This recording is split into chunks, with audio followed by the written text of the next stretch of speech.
Moonlight, a calm reflection on water, still, eternal. Yet behind this serenity lies a storm.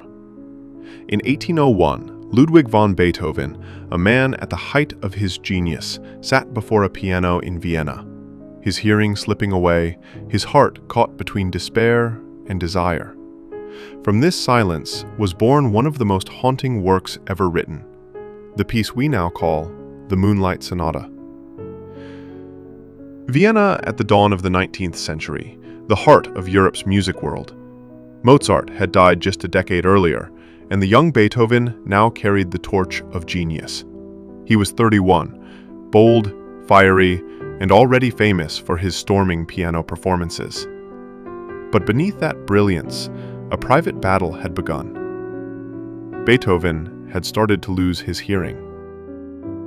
At first, a faint ringing, then muffled tones. Soon, entire frequencies vanished. For a composer, it was a slow descent into silence.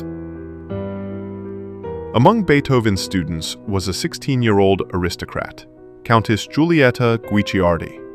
She was beautiful, refined, and musically gifted.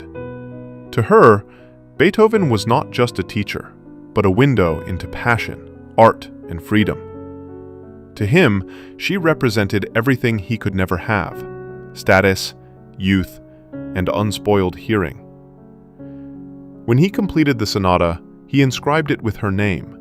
Not as a lover's gift, history gives us no proof of a romance, but as a gesture from a man whose emotions had no other outlet but sound. Beethoven called it Sonata quasi una fantasia, a sonata in the manner of a fantasy. The title was deliberate. Most sonatas of the time followed strict rules: fast movement, slow middle, fast finale. Beethoven broke them all. He began with a whisper, a slow, dreamlike lament, then followed it with a gentle dance, and ended with an eruption of fire. He was redefining what a sonata could be, not a formula, but a journey, a story in sound. The first movement, Adagio sostenuto, is one of the most recognizable openings in all of music.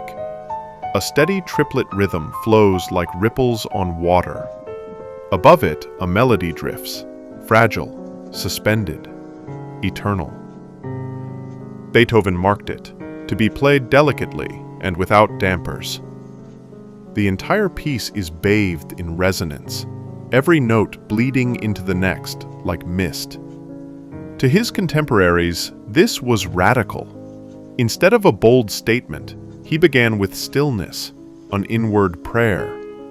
Some said it was written for Giulietta, others called it a funeral march. But perhaps it was simply Beethoven, staring into his own silence. After the stillness, Beethoven gives us light. The Allegretto, a minuet in D-flat major, brief, elegant, and wistful. Franz Liszt once called it a flower between two abysses. It is the moment of calm between sorrow and storm.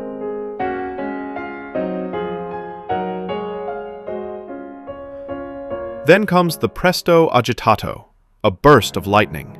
Triplets fly across the keyboard, octaves crash like thunder. The music demands everything of the performer: speed, precision, strength, rage. It is as though the composer who whispered his grief in the first movement now shouts it to the heavens. At an early performance, the strings of the piano reportedly snapped under the force. Beethoven didn't just play music, he wrestled it.